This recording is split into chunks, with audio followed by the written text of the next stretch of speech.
Hey guys, Dr. David Jockers here, and today we're talking about how to test for food sensitivities at home. Many of you guys are familiar with food sensitivities, and there's a lot of elaborate lab tests that you can get done in order to test your food sensitivities. And I'm a big fan of those. I offer those on my website. I have a lot of my clients that order lab tests. However, I will tell you that there is no perfect test, and these tests are quite expensive. The good thing is this, you can actually test for food sensitivities at your home. I'm gonna show you two ways. So the first thing is this, is that, it's a really good idea to test any sort of food that you might be suspicious with. Like for example, if you're like, hey, you know what, every time that I eat cheese, I feel weak. I have to clear my throat a lot. Maybe I get a headache. Maybe I have acne breakouts or something along those lines. If you have unwanted symptoms whenever you're consuming a food, that would be a highly suspicious food. And so first thing you could do is just eliminate it altogether, okay? But we're gonna really talk about biofeedback in general. And so you can do a muscle test or you can do a pulse test, all right? So the muscle test looks like this, okay? And this is just me testing myself. Now, if I have a partner, okay, so my wife could actually take my arm and my shoulder, and I might take a piece of cheese, put it underneath my tongue. Now, the reason why I put it under my tongue is because the salivary glands are right in that area. So some of the compounds will get right into my bloodstream, and my immune system, if it's something that aggravates my immune system is going to have a response to that.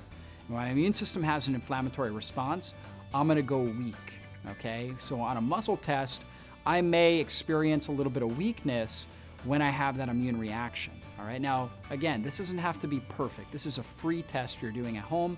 You could have your partner, again, put the cheese under your tongue, okay? They go ahead and muscle test you. Of course, you want to muscle test first. So they would muscle test you, kind of get a idea of your strength, then put the cheese in, and then go ahead and test again and see if you go weak, all right? And that's really the way to do that. Now, you can also do it if it's just you by making a circle between your first finger and your thumb.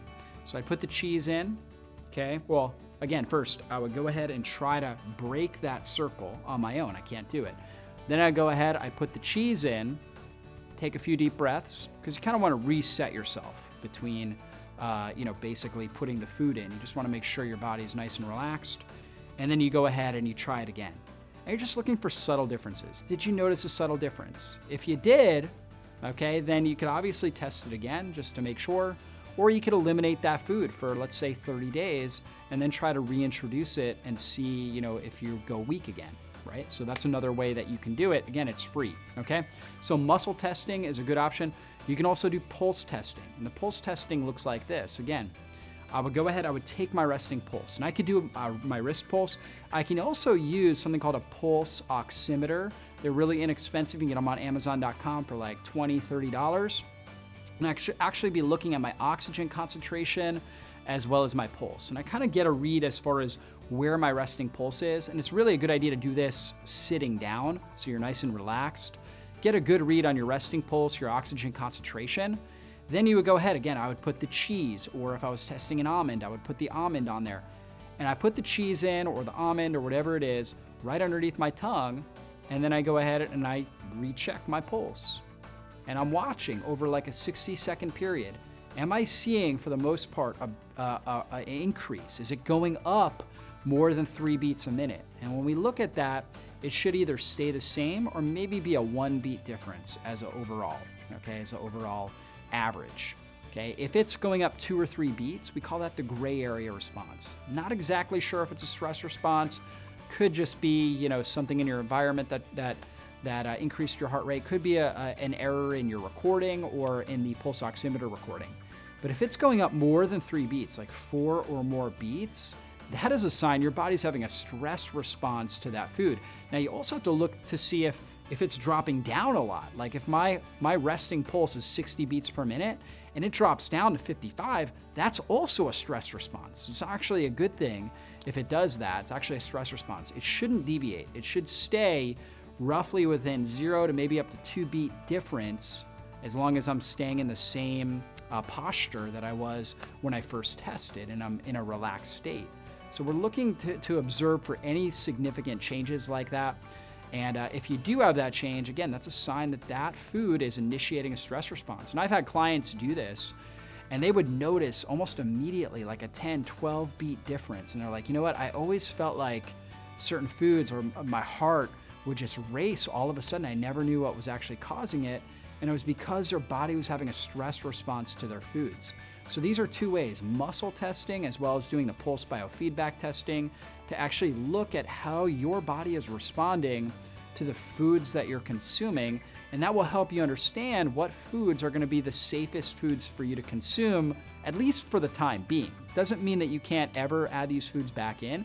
Your body just needs to heal. It needs to modulate, balance out the immune system, and then you may be able to add some of these foods back in. I've had people where they had to eliminate everything except for like 3 or 4 foods, but then over the course of months, they were able to add all these foods back.